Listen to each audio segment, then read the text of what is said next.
आज आपके लिए एक बहुत अलग और बहुत ही स्पेशल स्टोरी। दशहरे के उपलक्ष्य में मैं खाना खा के सीधा बिस्तर में जाकर लेट गया। अभी मुझे लेटे हुए 5 मिनट हुए ही थे कि दरवाजे की घंटी बजी। यहाँ पहाड़ों में रात 7 बजे ही हो जाती है। माँ ने दरवाजा खुला तो मेरा दोस्त राघव बाहर खड़ा था।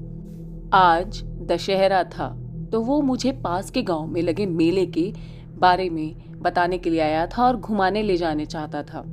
मैंने उससे कहा कि 9 बज गए हैं, वापस आते आते 12 बज जाएंगे।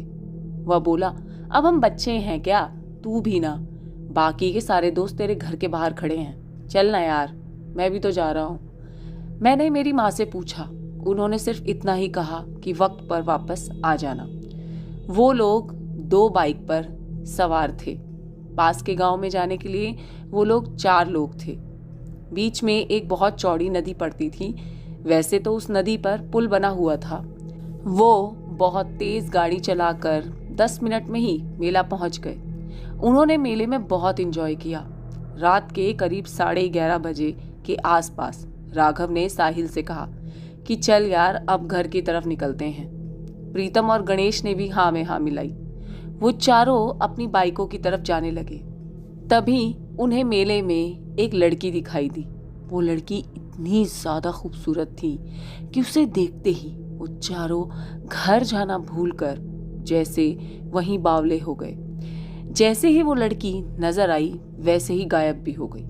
अब उन्होंने पूरे मेले में उसे ढूंढा पर वो कहीं नहीं मिली।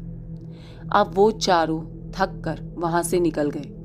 वहां से बहुत निराश निकले थे तो गाड़ी बड़ी धीरे धीरे चला रहे थे। जैसे ही उस पुल के पास पहुंचे, वो सुंदर लड़की उन्हीं के आगे पुल के बीच में चलती हुई दिखाई दी। उन चारों के चेहरे तो जैसे खेल उठे।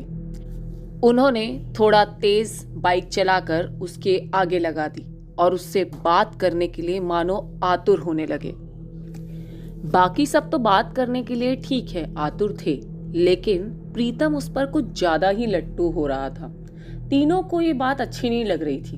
उन्होंने बातों बातों में उससे पूछा कि वो उन चारों में से किसे पसंद करती है, तो वो प्रीतम का नाम लेकर उसकी तरफ देखने लगी।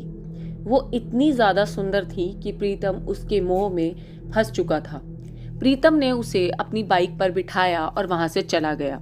बाकियों ने बड़ी हैरानी से सोचा कि उसे प्रीतम का नाम कैसे पता चला, जबकि हमने तो उसे अपना नाम बताया ही नहीं था। बाकी वो तीनों किसी तरह एक बाइक पर अटके घर पहुंचे। बाइक गणेश की थी। उसने राघव और साहिल को उनके घर पे उतारा और फिर अपने घर की तरफ जाने लगा। उसे रास्ते में प्रीतम की मम्मी का फोन आया। गणेश से उसकी मम्मी ने पूछा कि वो घर कब आएंगे। गणेश सोच में पड़ गया कि वो तो हमसे बहुत पहले निकला था, लेकिन अब तक घर कैसे नहीं पहुंचा। उसने सोचा कि उस पुल तक देखकर आता हूँ। वो उधर जाने लगा तो क्या देखता है कि वो औरत कोई और नहीं, एक यक्षिणी है, क्योंकि उसने कई यक्षिणियों के बारे में पढ़ा था। तो वो प्रीतम को मार चुकी है और उसका कलेजा निकालकर वहीं बैठकर खा रही है। उस यक्षिणी की नजर गणेश पर पड़ चुकी थी। गणेश के तो ये सब देखकर रोंगटे ही खड़े हो गए। उसे समझ ही नहीं आया कि वो क्या करे। वो अपनी बाइक को यू टर्न करके भागने लगा। तभी वो यक्षिणी उसके सामने आकर खड़ी हो गई और उसके सामने ही उसकी आंखों में आंखें डालकर देखने लगी। उसके सम्मोहन में गणेश पूरी तरह आ गया था। अचानक ना जाने कहां से एक यात्री बस वहां से गुजरी। उसके वहां से गुजरते और शोर करने से यक्षिणी का सम्मोहन भंग हो गया। गणेश को तो होश आते ही सब याद आ गया। वो बाइक लिया और सीधे अपने घर की तरफ भागा। अगली सुबह उसे 104 बुखार हो गया। सुबह उसके फोन की घंटी बजी। उसने फोन उठाया। राघव और साहिल फोन पर थे। उन्होंने बताया कि अखबार में प्रीतम की मौत की खबर छपी है। उसे तो सब कुछ पता था, अब वो कुछ क्या ही बोलता।